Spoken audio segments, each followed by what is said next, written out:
மரியாதைக்குரிய மாயா அவர்களுக்கும் கல்யாணி அவர்களுக்கும் அப்பாவுக்கும் கார்த்தி, இங்கே வந்திருக்கிற பத்திரிகை தொலைக்காட்சி ஊடக நண்பர்கள், அகரமில் இருக்கிற என்னோட தங்கைகள் தம்பிகள், பெற்றோர்கள், ஆசிரியர்கள், பெரியவங்க அத்தனை பேருக்கும் வணக்கம் சொல்லிக்கிறேன், நன்றியும் சொல்லிக்கிறேன். ஏன்னா யூஸ்வலாக இது ஒரு வீக்கெண்டில் நடக்கும்.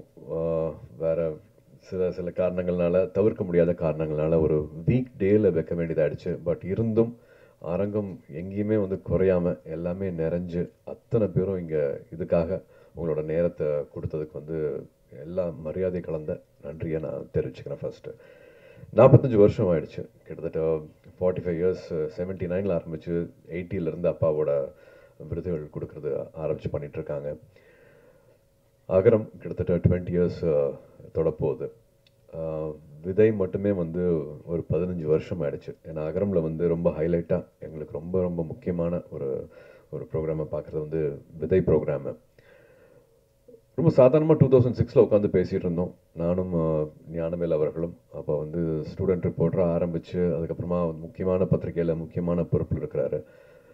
அப்போ கேட்ட கேள்விகள் தான். அப்பா இப்போ குட்டி ஒரு கதை சொல்லிட்டு இருந்தாங்க. அவங்களோட பள்ளி பருவம் எப்படி இருந்துச்சு, ஸ்கூலுக்கு போகிறதுக்கு முன்னாடி என்னென்ன மாதிரியான சூழல் இருந்துச்சு அப்படின்னு சொல்லிட்டு இருந்தாங்க. எனக்கும் சொல்லியிருக்காங்க, எனக்கும் அது ஞாபகம் இருக்குது.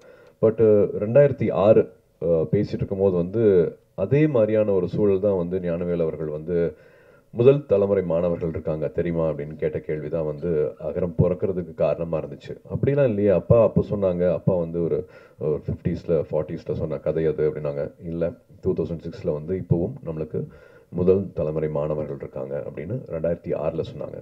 20 வருஷம் தாண்டிட்டோம். இப்போவும் ஒரு மாதத்துக்கு 3000 ரூபா கூட சம்பாதிக்க முடியாத சூழலில் ஒரு குடும்பம் இருக்காங்க. அதில் அப்பா, அம்மா, தம்பி, தங்கச்சின்னு ஒரு 5 பேர் 4 பேர் இருக்கிற குடும்பத்தில் கூட ஒரு நாளைக்கு 100 ரூபா கூட சம்பாரித்து முழுசாக எடுத்துகிட்டு வர முடியாத குடும்ப சூழ்நிலையிலிருந்து வர மாணவர்கள், அவங்களோட அந்த போர் குணம் இருக்கிறியா, அது நான் அதுக்கு தலை வணங்குறேன். அப்படி தான் பார்க்குறேன். இங்கே இருக்கிற தம்பிகளையும் தங்கைகளையும் அந்த போர் குணத்தோடு தான் நான் அவங்கள பார்க்குறேன். நாங்கள் இருக்கிற இடம் ரொம்பவே ரொம்பவே வசதியான ஒரு இடத்துல இருந்துட்டு நாங்கள் பண்ணுற சாதனைகள், இந்த மேடை எனக்கு கிட்டத்தட்ட இப்போ ஒரு 49 வயசாச்சு. நிறைய பேர் பத்திரிகையில் நண்பர்கள் எல்லாருமே வாழ்த்து சொன்னீங்க, அதுக்கு நான் இந்த சமயத்தில் நன்றி சொல்லிக்கிறேன். பட் இவ்வளோ வருஷம் கழித்து இந்த மேடை கிடச்சிருக்கு. பட் இந்த மேடை இந்த சாதனையெல்லாம் இந்த 17-18 வயசில் நீங்கள் பண்ணியிருக்கிற, அதுவும் எந்த வசதியும் இல்லாமல் நீங்கள் எதிர்நீச்சல் போட்டு வந்திருக்கீங்க இல்லையா, அந்த சாதனை நாங்கள்லாம் இப்போ இருக்கிறத விட ரொம்ப ரொம்ப உயர்வானது, ரொம்ப மிகப்பெரியது. அதனால் நீங்கள் இன்னொரு 20 வருஷம் 30 வருஷம் கழித்து உங்களை பார்க்கும்போது நீங்கள் தொடப்போகிற உயரம் மிக மிக உயரமான ஒரு இடத்த தான் போய் அடைய போகிறீங்க. அந்த நம்பிக்கையோட மட்டும் நீங்கள் நிச்சயமாக நீங்கள் பயணிக்கணும் அப்படின்னு நான் விருப்பப்படுறேன்.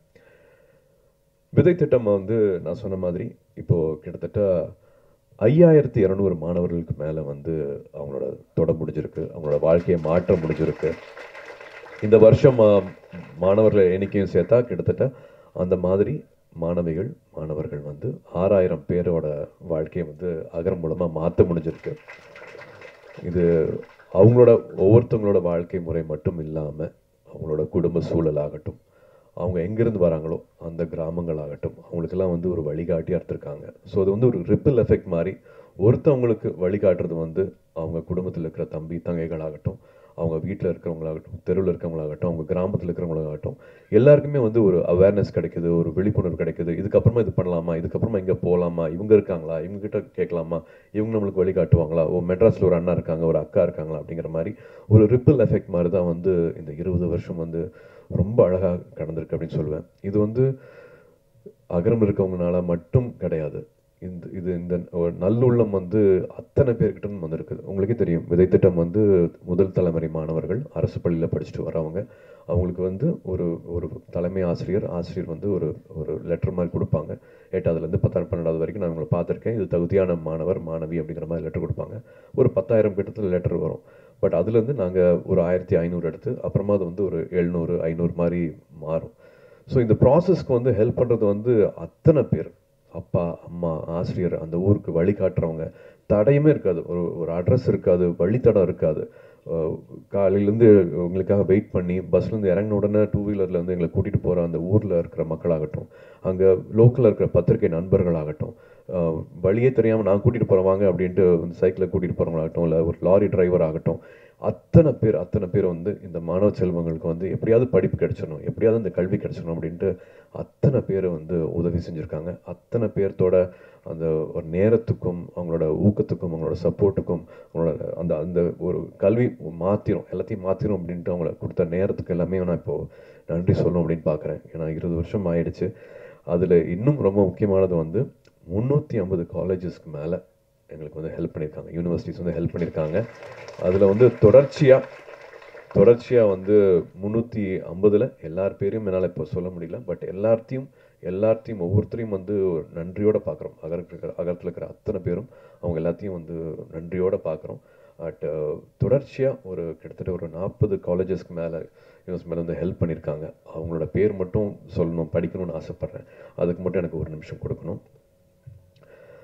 அறுபடை வீடு institute of technology Chennai, Agni engineering college Chennai, alpha arts and science college Chennai, Apollo arts and science college Chennai, Apollo hospitals Chennai, Aravind eye hospitals Chennai, ABC polytechnic college Mayiladuthurai, Bharath university Chennai, builders engineering college Erode, Dhanish Ahmed college of engineering Chennai, DOT school of design Chennai, doctor MGR university Chennai, Excel college of engineering Erode, Einstein Group of Institute, Tirunelveli, Hindustan Group of Institutes, Coimbatore, JPR Mamalan Group, Chennai, Kaveri Hospitals, Chennai, KG Hospitals of Pharmacy and Research Institute, Viluppuram, Kumaraguru College of Liberal Arts and Kumaraguru College of Technology, Coimbatore, MAM Group of Institutions, Trichy, Michael Job College of Arts and Science College for Women, Coimbatore, Dr. MGR Janaki Arts and Science Women's College, Chennai, Nanda Arts and Science College, Erode, Pavai Engineering College, Namakkal, PPG College of Nursing, Coimbatore, PSNA Engineering College, Dindigul, Rajalakshmi Group of Institutions, Rajalakshmi Engineering College, Rajalakshmi Institute of Technology, Rajalakshmi College of Nursing, Chennai, Ranganayaki Engineering College, Virudhunagar, Rover College Engineering, Perambalur, RVS College of Arts and Science, Coimbatore, RVS Kumaran Arts and Science College, Dindigul, Sriram Engineering College, Chennai, Shankara College of Chennai, Shankara College of Science and Commerce, Coimbatore, Satyabama Institute of Science and Technology, Chennai, Saptagiri Group of Institutions, Dharmapuri, Savita Engineering College, Chennai, SSM College of Engineering, Kumarapalayam, SKR College of Engineering, Chennai, Sri Krishna Group of Institutions, Coimbatore, Sri Subramania College of Engineering, Palani, SRM Institute of Science and Technology, Chennai, Vailtech University, Chennai, Wales Institute of Science, Technology and Advanced Studies, Chennai, Venkateshwara Hospitals, Chennai, Valliammal College for Women, Anna Nagar, Chennai, Vikram Group of College, Sivagangai, VIT University, Vellore, and Zoho University, Chennai. இன்னும் அத்தனை பேர் இருக்கிறாங்க. அத்தனை பேருக்கும் வந்து மனமார்ந்த நன்றியை சொல்லிக்கணும். ஏன்னா போய் இல்லை அப்படிங்கிற வார்த்தையை வந்து இது வரைக்கும் வந்ததே கிடையாது. அவங்க கொடுக்குற ஊக்கம் அது வந்து அவங்க வீடாக பார்க்குறாங்க. அங்கே இருக்கிற மாணவிகளை வந்து அவங்கள வீடாக அவங்க பார்க்க வைக்கிறாங்க. அதான் ஒன்றா நினைக்கிறதுன்னு ஒன்று இருக்கு இல்லையா? இத்தனை வருஷம் ஆனாலும் வந்து எதுக்கோ பண்ணுறோம் ஏனோ பண்ணுறோம் அப்படிங்கிற மாதிரி இல்லாமல், நம்மளும் கேட்குற கூச்சமாக இருக்கிற மாதிரி இல்லாமல், இங்கே இருக்கிற மாணவிகள் வந்து ஒரு டிபார்ட்மெண்ட்லேயும் அந்தந்த ஹெச்ஓடி கிட்ட இருந்து பேர் வாங்கியிருக்காங்க. அவுட்ஸ்டாண்டிங் ஸ்டூடெண்ட்ஸா, பெஸ்ட் ஸ்டூடெண்ட்ஸா, பொட்டென்ஷியல் ஸ்டூடெண்ட்ஸா, இவங்க மறுபடியும் வருஷம் அந்த பேர் வாங்குறதுனால நாங்களும் கூச்சமே இல்லாமல் எந்த கதை வேணாலும் எங்கே வேணாலும் போய் வந்து எங்களால் தட்ட முடியுது. இது வந்து விதையில் வந்து ரொம்ப முக்கியமான ஒரு அழகான சாதனை நான் சொல்லுவேன். அதே மாதிரி வந்து முன்னாள் மாணவர்கள், இப்போ முன்னாடி பேசின மாதிரி அலுமினிஸ் ஒரு கிட்டத்தட்ட 3400 பேர் வந்து அகரம் முன்னாள் மாணவர்கள் தான் கிட்டத்தட்ட இப்போ அகரம் முன்னெடுத்துட்டு போகிறது. அவங்களும் வாலண்டியர்ஸும் இல்லாமல் வந்து இதை பண்ணியிருக்க முடியாது.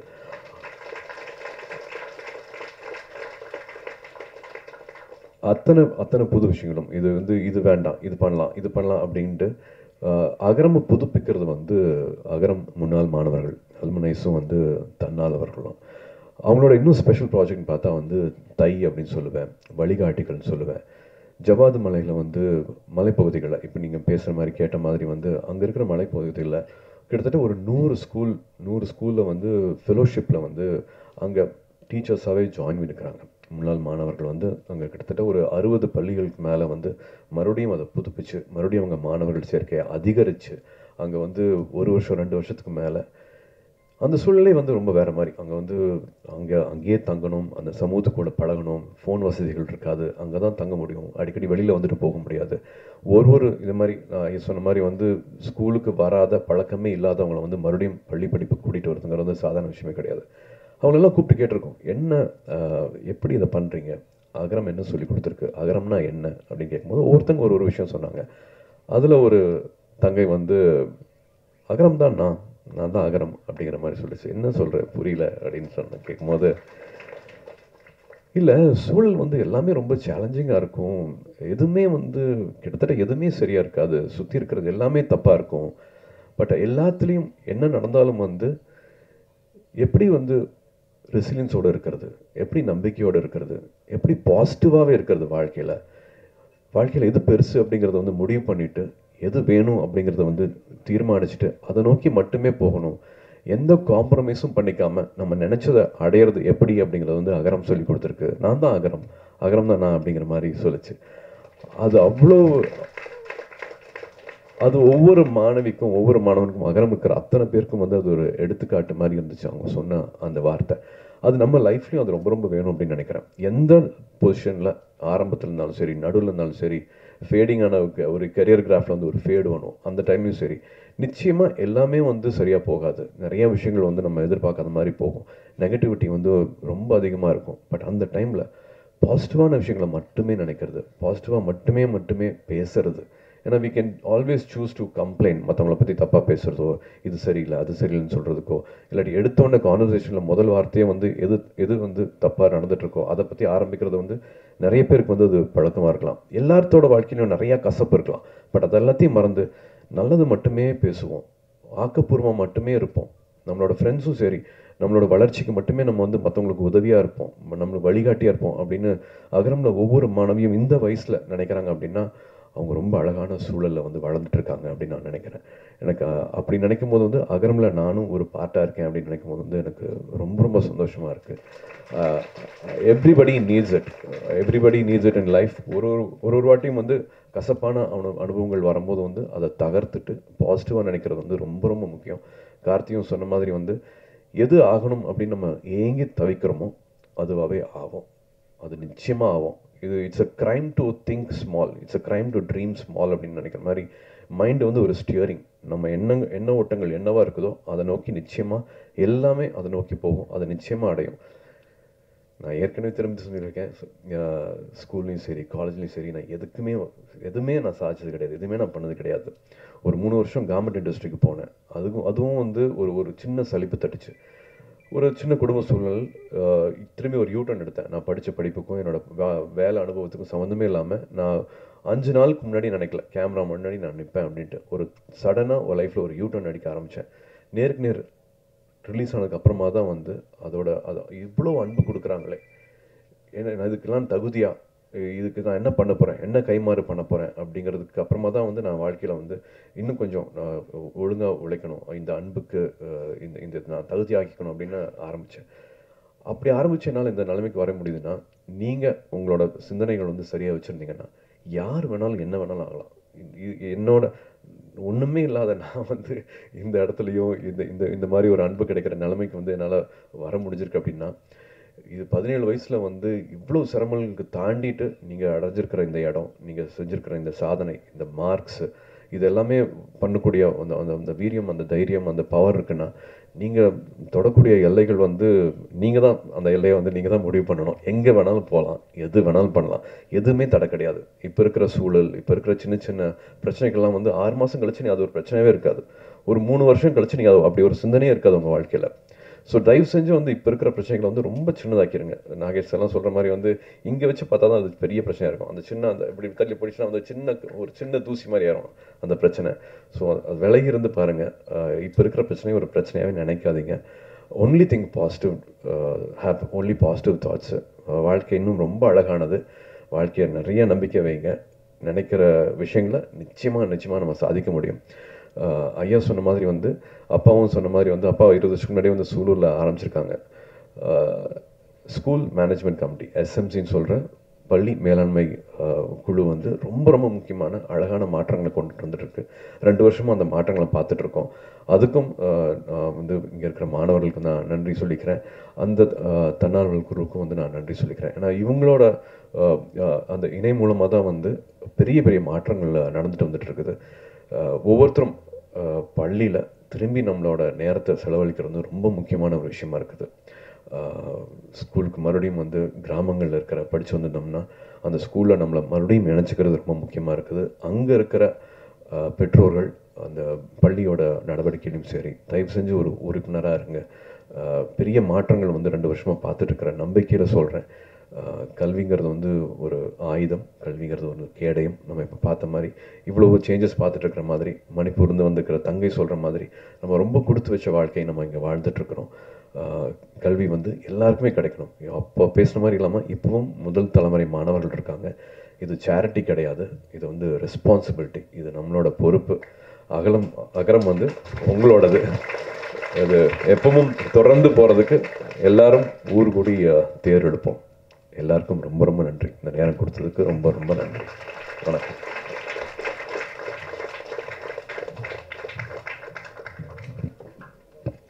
நன்றி அண்ணா. விழாவின் இறுதியாக ஸ்கூலுக்கு போய் படிங்கன்னா பஞ்சு டைலாக் எழுதுது. என்ன பண்ணுறது உங்களெல்லாம்?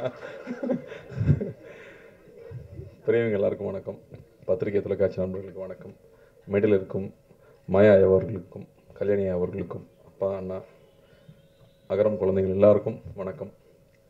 பெற்றோர்களுக்கு முக்கியமாக ஆசிரியர்களுக்கும் ரொம்ப ரொம்ப வணக்கம். நான் 2 வயசு இருக்கும்போது ஆரம்பித்த ஒரு அறக்கட்டளை. அது சின்ன வயசில் ஆத்தா சொல்லுவாங்க, எது பண்ணாலும் தொடர்ந்து பண்ணுற மாதிரி இருக்கணும், ஆரம்பிச்சு நிறுத்தக்கூடாது. இது சின்ன வயசில் நான் கேட்ட ஒரு வார்த்தை. ஆனால் அது தொடர்ந்து பண்ணுறது அப்படிங்கிறது அவ்வளோ ஈஸி இல்லை. நான் சின்ன வயசுலேருந்து பார்த்துருக்கேன். நினைவு தெரிஞ்ச நாள்லேருந்து வீட்டில் தான் அந்த ஃபங்க்ஷன் நடக்கும். சிவகுமார் கல்வி அறக்கட்டளை ஃபங்க்ஷன் நடக்கும். நாங்கள் சின்ன பசங்களாம் ஸ்கூல் படிச்சுட்டு இருக்கும்போது இருந்தே அந்த ஒர்க்கை பார்த்துருக்கோம். இன்றைக்கி ரொம்ப ஈஸி கம்யூனிகேஷன். ஒரு செல்ஃபோன் இருக்குது, நம்ம தெரிஞ்சவங்களை எங்கேனா ட்ராக் பண்ணி பிடிச்சிடலாம். ஆனால் அப்போ வந்து ஸ்கூலில் ஃபஸ்ட் மார்க் வாங்க பசங்க, ஸ்டேட்டில் ஃபஸ்ட் மார்க் வாங்க பசங்களை தேடி பிடிக்கணும்னா அது ஒரு பெரிய வேலை. அப்பாவோட ஃப்ரெண்ட்ஸ் வீரனன் மாமா இங்கே நான் நினச்சி பார்க்குறேன், ராவ் அவர்களை நினச்சி பார்க்குறேன். அவங்க 3 பேர் ஒரு ஸ்ட்ரீட்டில் இருந்து 3 பேர் சேர்ந்து நம்ம ஏதாவது ஒன்று பண்ணணும். அப்பாவுடைய 100வது படம் முடியுது. அந்த 100வது படம் எடுத்து முடிக்கும்போது எல்லா தயாரிப்பாளர்களும் 100 தயாரிப்பாளர்களையும் கூப்பிட்டு ஒரு கேடயம் கொடுக்குறாங்க. எம்ஜிஆர் அவர்கள் தலைமையில் அப்பா அறிமுகப்படுத்தின இயக்குநர்கள் கலந்துக்கிறாங்க. கமல் சார் வந்து அப்போ வளர்ந்து வரும் ஹீரோ, அவரும் கலந்துக்கிறாரு. அவர் அந்த ஃபங்க்ஷனில் பாராட்டி பேசுகிறாரு. அந்த ஃபங்க்ஷன் முடியும் போது ஒரு படத்துடைய சம்பளம் மொத்தமாக அப்படி நம்ம கொடுக்க மனசு வருமானு தெரியல, மொத்த சம்பளத்தை அப்படியே பேங்க்கில் போட்டு, ஏன்னா நான் அப்படி பெருசாக காசுக்கு ஆசைப்படாத ஒரு ஆளாக இருந்திருக்காரு அப்பா. நான் தான் சொல்லுவோம், கிண்டல் பண்ணுவாங்க சொந்தக்காரங்களாம், வர்ற காசை கூட வேணான்னு சொல்லிடுவார் இவர் அப்படின்னு. பட் அவரை பற்றி அது கவலைப்பட்டுக்கல. அவர் அப்படி தான் வாழ்ந்திருக்காரு. அந்த காசை போட்டு அந்த காசில் வர வட்டி எடுத்து பரிசு வழங்க ஆரம்பிச்சிருக்காங்க. முதல் பரிசு 1000 ரூபாய், அப்புறம் 750 ரூபா, அப்புறம் 500 ரூபாய். இந்த 1000 ரூபா பெரிய காசா அப்படின்னு நான் யோசிச்சு பார்க்கலாம். சரி, தங்கம் அப்போ என்ன விலை இருந்திருக்கும் 1979ன்னு யோசிச்சு பார்த்தா அது 750 ரூபா இருந்திருக்கு. ஸோ கிட்டத்தட்ட வந்து ஒரு 1.5 சவரன் வாங்குற அளவுக்கு பரிசு தொகை கொடுத்துருக்காங்க. தொடர்ந்து 25 வருஷம் இந்த ஃபங்க்ஷன் நடந்துகிட்டே இருந்துச்சு. ஒவ்வொரு வருஷமும் சின்ன சின்ன ஊர்கள்லேருந்து எங்கே இருந்தாலும் தவறாமல் வந்து அப்பா கிட்ட பரிசு வாங்கிட்டு போவாங்க. நாங்கள் வெளியூரில் எங்கே ஷூட்டிங் போனாலும் அப்பாவோட படங்களை பற்றி பேசுகிறாங்களோ இல்லையோ, ஆமாம் அவங்க அப்பா வந்து படிப்புக்கு வந்து ஹெல்ப் பண்ணுவார்ல அப்படின்னு சொல்லுவாங்க. ஸோ அதை தொடர்ந்து பண்ணது தான். அதுக்கப்புறம் 25வது ஆண்டுக்கு அப்புறமா அகரம் எடுத்து அதை செய்ய ஆரம்பிச்சது.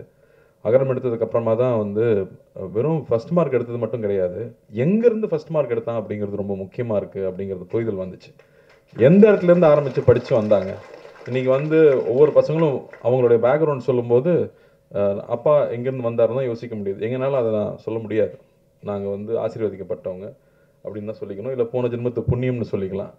அப்பாவுக்கு பையனாக பிறந்ததுனால பல விஷயங்கள் கடந்து வந்துட்டோம். ஆனால் அப்படி இருந்தாலும் வந்து எதுவும் தெரிஞ்சுக்காமல் இங்கே வந்துட முடியாது. இதுக்கு பயங்கர ஹார்ட் ஒர்க் தேவை. யார் எந்த இடத்துல ஆரம்பித்தாலும் ஹார்ட் ஒர்க் பண்ணி தான் ஆகணும். இந்த கீழேருந்து ஆரம்பித்து நான் ரொம்ப கஷ்டப்பட்டேங்க அப்படி தான் வர முடிஞ்சுன்னு சொன்னால் அது உண்மைதான். கஷ்டப்படாமல் எதுவுமே கிடைக்காது. எல்லாருமே உழைச்சி தான் வர முடியும். எந்த விலை கொடுக்காமல் எதுவுமே கிடைக்காது. அந்த விலை எப்பவுமே காசு பணம் கிடையாது, உங்கள் தூக்கமாக இருக்கும், உங்களுடைய சந்தோஷங்களாக இருக்கும். இங்கே இருக்கிற எல்லாருமே ஏதோ ஒன்று பெருசாக விலை கொடுத்து இழந்து தான் இன்றைக்கி அவங்க படித்து இங்கே வந்திருக்காங்க. அதனால் இன்றைக்கி ஹார்ட் ஒர்க்கோ நம்ம தியாகம் பண்ணிக்கிற விஷயம் என்னவோ நிச்சயமாக அது பரிசளிக்குது. இல்லைங்க நான் வாழ்க்கை பூரா உழைச்சிட்டே இருக்கேன், எனக்கு எதுவுமே கிடைக்கலன்னு சொன்னால் நீ ரொம்ப நாள் வெயிட் பண்ணால் ரொம்ப பெருசாக கிடைக்கும். நீ கொஞ்ச நாள் வெயிட் பண்ணால் சின்னதாக கிடைக்கும், ரொம்ப நாள் வெயிட் பண்ணால் ரொம்ப பெருசாக கிடைக்கும். அதனால எக்காரணத்தை கொண்டும் தளர்ச்சி ஆடவே வேண்டாம், தொடர்ந்து பயணிக்கணும்னு நான் உங்களை கேட்டுக்கிறேன். தைரியமாக இருங்க. இங்கே அகரமில் ஒவ்வொரு வாட்டியும் நான் பசங்க கேட்குறது வந்து ஊர்லேருந்து படித்து சென்னைக்கு வந்துட்டேன், சிட்டிக்கு வந்துட்டேன். பசங்களை முக்கியமாக வந்து சிட்டிக்கு கொண்டு வந்து படிக்க வைக்கணுங்கிறது தான் ஒரு ஆசையே. அங்கே பக்கத்தில் இருக்கிற காலேஜில் படிக்க வச்சிடலாமே அப்படின்னா அங்கேருந்து அங்கே எக்ஸ்போஷர் சின்னதாக தான் இருக்கும். நேற்று யூடியூப்பில் பார்க்கும்போது ஒருத்தர் சொன்னார், சார் நீங்கள் இந்தியாவிலேருந்து சம்பாதிச்சா 1 லட்சம் சம்பாதிக்கிறீங்கன்னா அப்படியே அமெரிக்கா போனால் 5 லட்சம் சம்பாதிக்கலாங்கிறாங்க. அப்போ சின்ன கிராமத்தில் படித்த பையனுக்கு என்ன தெரிஞ்சுக்க முடியும்? அங்கே இருக்கிற ஒரு கல்லூரியில் படித்த அந்த அளவுக்கு தான் அறிமுகம் இருக்கும். ஆனால் இங்கே இருக்கிற பசங்க சென்னைக்கு வந்து படிக்கணும், பெரிய சிட்டியில் படிக்கணும் அப்படின்னு அகரம் முடிவெடுத்தது ஏன்னு அப்புறம் தான் எனக்கு புரிஞ்சுது. ஆனால் ஒரு சிக்கல் இருக்குது. இங்கே வந்த உடனே கூட படிக்கிற பசங்கள்லாம் பயங்கரமாக ட்ரெஸ் பண்ணியிருப்பானுங்க, இல்லை இங்கிலீஷ் பட்டையை கிளப்பானுங்க. அது நல்ல இங்கிலீஷாக இருக்கான்னு தெரியாத அளவுக்கு நமக்கு இங்கிலீஷ் தெரியாது. அவனும் சுமார் இங்கிலீஷ் தான் பேசுவான். ஆனால் நம்மளா வந்து ஓவரா அவனை பார்த்து பயப்படுவோம். ஸ்கூலில் இருக்க வரைக்கும் நம்ம கூட தெரிஞ்ச பசங்க கூட இருந்திருப்போம். ஆனால் காலேஜ் போனோடனே பார்த்தா எல்லா ரகமான பசங்களும் வருவாங்க. அப்போ பயங்கர இன்ஃபீரியாரிட்டி காம்ப்ளெக்ஸ் வரும். சிட்டியில் படிச்சுட்டு போன எனக்கே இன்ஃபீரியாரிட்டி காம்ப்ளெக்ஸ் வந்துச்சுன்னா அப்புறம் கிராமத்துலேருந்து படிச்சு வர பசங்க இன்ஃபீரியாரிட்டி காம்ப்ளெக்ஸ் இருக்காமல் போயிடுமா? தயவு செஞ்சு அதெல்லாம் வச்சுக்காதீங்க. 1 வருஷம் 2 வருஷம் கஷ்டமாக இருக்கும். அதுக்கப்புறம் அவங்களோட பெட்டராக நீங்கள் ட்ரெஸ் பண்ணுவீங்க. ஏன்னா நான் பார்த்துருக்கேன், என் கூட படித்த பசங்க திருநெல்வேலியிலேருந்து வருவானுங்க, அப்படியே நம்ம ட்ரெஸ்ஸிங் எல்லாம் பார்த்துட்டே இருப்பானுங்க. 3rd இயர் வரும்போது பார்த்தா நம்மளோட பெட்டராக ட்ரெஸ் பண்ணுவானுங்க. டே எங்கடா இதெல்லாம் வாங்குறீங்க அப்படின்னு கேட்டால் அவன் அவ்வளோ ஷார்ப்பாக இருப்பான். ஸோ எது வேணும்னு நீங்கள் ஃபிக்ஸ் பண்ணிட்டீங்கன்னா போதும். நான் இந்த அளவுக்கு ஸ்டைலாக பேசணும், நான் இந்த அளவுக்கு இந்த சப்ஜெக்டில் ஷார்ப்பாக இருக்கணும், இதில் தான் நான் அச்சீவ் பண்ண போகிறேன்னு ஒரு டார்கெட் ஃபிக்ஸ் பண்ணுங்க. டார்கெட் ஃபிக்ஸ் பண்ணாமல் இருந்தால் எதுவுமே கிடைக்காது. என்ன வேணும் அப்படின்னு கேட்டால் இங்கே கிடைக்குது. இந்த பிரபஞ்சம் அதுதான் சொல்லுது. ஸோ என்ன வேணும் அப்படிங்கிறத மட்டும் கிளியராக முடிவு பண்ணிட்டீங்கன்னா அப்புறம் உங்களுக்கு வந்து ஸ்டாப் பண்ணுறது எதுவுமே கிடையாது. நீங்கள் பாட்டுக்கு போயிட்டே இருக்கலாம். ஏன்னா நான் 25 வயசு, எங்கள் அப்பா எனக்கு சொன்னது அதுதான், 25 வயசுக்குள்ளே வாழ்க்கையில் என்ன பண்ண போகிறேன்னு முடிவு பண்ணிவிடு அப்படின்னாரு. நானும் 18 வயசுலேருந்து யோசிக்கிறேன் என்ன பண்ணுறதுன்னே புரியல. எல்லாரும் வந்து நம்ம பையன் ஒருத்தன் வந்தானே, இங்கே யார் பிரசிடன்ட் நீ தானே, பேசிக்லி லைக் நான் அப்போவே தெரிஞ்சது இன்ஜினியர்னு. அதை ஃபர்ஸ்ட் எதை கற்றுக்கிறோமோ இல்லையோ ப்ராஜெக்ட் டைப் பண்ணும்போது பேசிக்கலி லைக் வந்துடும். ஸோ நானும் ரொம்ப இன்ஜினியரிங் தான் படிக்க வச்சாங்க. எப்படி என்ன கனவுல எங்கள் அண்ணன் வந்து ஃபேக்ட்ரி ஆரம்பிப்பார், அதில் போய் நாம் அப்படி சின்ன முதலாளியாக சேர்ந்துடலான்ற ஒரு நினப்பில் அது நடக்கலை. அதுக்கப்புறம் என்ன பண்ணுறதுன்னு தெரியல. அப்புறம் தான் சரி, ஏதாவது நீ வாழ்க்கையில் முன்னுக்கு வரணும்னா படித்தாகணும், நம்மளா ஒரு பாதையை தேர்ந்தெடுத்துக்கணும்னு போனேன்.